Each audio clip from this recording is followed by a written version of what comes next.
Hey everyone, it's Alora and welcome to my channel.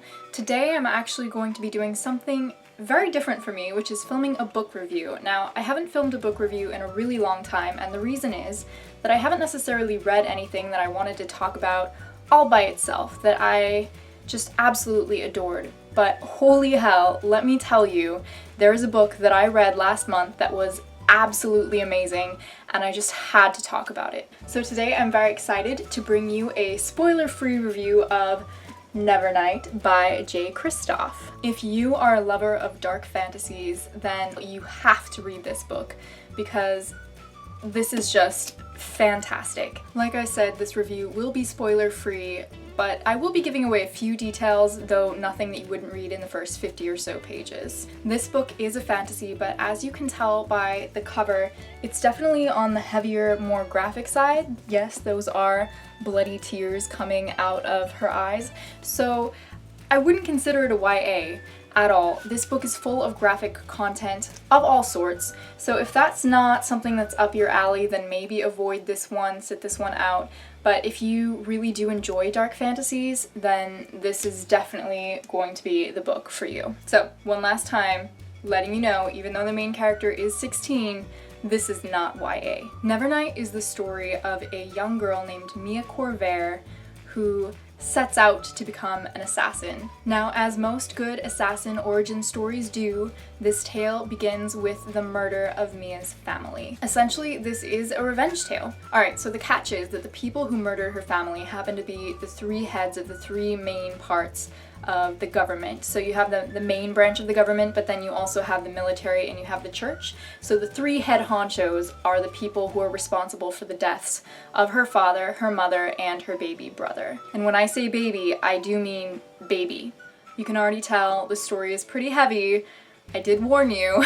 Alright, so this book begins after Mia has already trained for 3 years with this man named Mercurio, and he was once an assassin, so he's taught her how to fight, how to have her own back, how to basically wield her power. However, it's not enough to take down these three main men, so she decides to journey to this very fancy, very secretive, it's sort of an academy or a cult that trains assassins. They're incredibly selective at letting people in, and even more selective at letting people out, if you catch my drift. Obviously, this is problematic for some of the characters in the story. I do want to mention that Kristoff is planning on having this be the first in a trilogy, and by the end, he has it set up really well to have a great progression through these 3 books. I'm so excited about the second book. I've pre-ordered it, so I will be reading it not the day that it comes out, because freaking pre-orders don't actually make it to Alaska on the day that they're released, but shortly thereafter. I will be reading it as soon as I possibly can,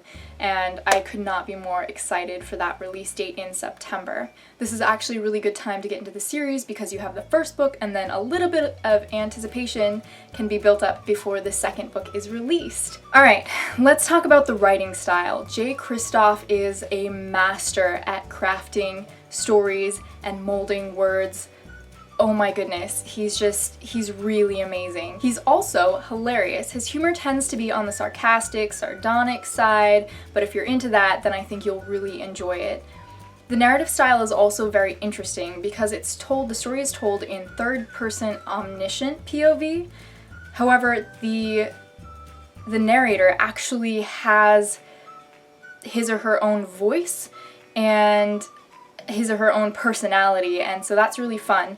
Also, I want to mention that there are footnotes in this book, so a lot of the background information on the world is actually told in footnotes, and you may be tempted to skip the footnotes, but don't skip the footnotes. The footnotes are also very, very funny, and they're super informative without detracting from the story. So I thought that was such a really interesting thing to add, a very interesting touch.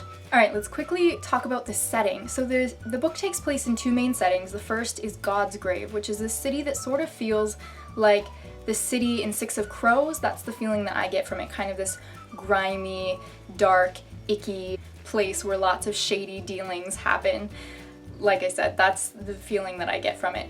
However, there's also the assassin school, but I don't want to spoil anything, so I'm not going to talk about that at all. The world itself is also quite interesting because there are 3 suns that take turns rotating around, and so they each have a different color, and sometimes the world then is tinged in blue, sometimes in red, sometimes in kind of this mixed combo color, and then once every 2 to 3 years is true dark, where none of the suns are in the sky. And this is a time of lots of misdeeds and a lot of power. There's a lot of power that's kind of congealed in the shadows. So this is a really, really interesting world in and of itself, not just talking about the city, but talking about the whole way that the world itself operates. Anyway, that's where you get the title Nevernight, because it's never night in this world. Yeah. I just want to spend one quick minute talking about the characters. So you have Mia, who is our protagonist. She's very hardened and badass. She's rough around the edges, she smokes cigarillos, she swears, she's not afraid to get down and dirty, she's not afraid to do things that are morally ambiguous, like kill people. She's a very, very gray character, and because of this, she's super fascinating because you as a reader don't necessarily know what decision she's going to make because multiple things play into her decision-making process. To begin with, she definitely wants revenge upon the people who murdered her family, so that's her number one objective. She is willing to do whatever it takes to make that happen.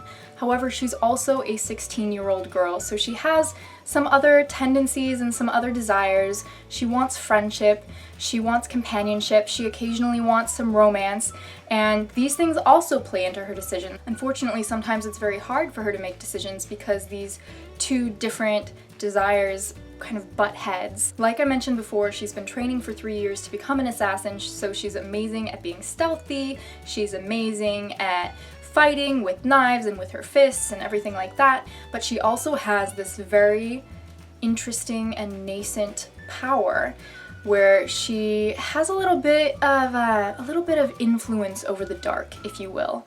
And I don't want to give away too much about the story, but that is something that we find out right from the beginning. And so, speaking of the dark, this is a good segue into the next character that I'd like to talk about, and his name is Mr. Kindly. Mr. Kindly is Mia's not cat, so he is a part of the shadows that kind of follow her.